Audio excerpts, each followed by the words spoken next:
Një nga dështimet më të mëdha dhe me kosto të lartë financiare në mbrojtjen e pyjeve është ndërtimi i sistemit të monitorimit. 10 vite më parë do të ndërmerrej kjo iniciativë mes Ministrisë së Mjedisit dhe asaj të Brendshme për të kapur keqbërësit me pyjet e vendit tonë. Por për pak vite ato dolen totalisht jashtë funksionit.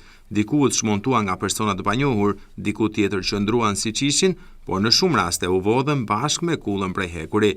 Janë të pakta ata që vijojnë të jenë në këmbë, siç është rasti kësaj kulle në muhur të Dibrës, ku do të monitoron televizjet për prerjet e paligjshme në zonën e Selishtës apo Lurës.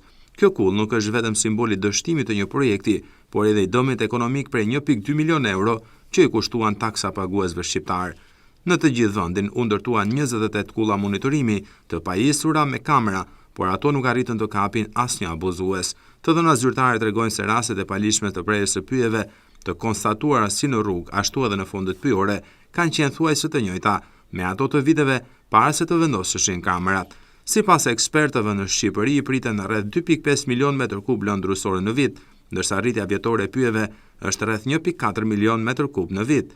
Pra, presim rreth 1.1 milion metër kub më shumë nga sa është rritja vjetore natyrore e pyjeve.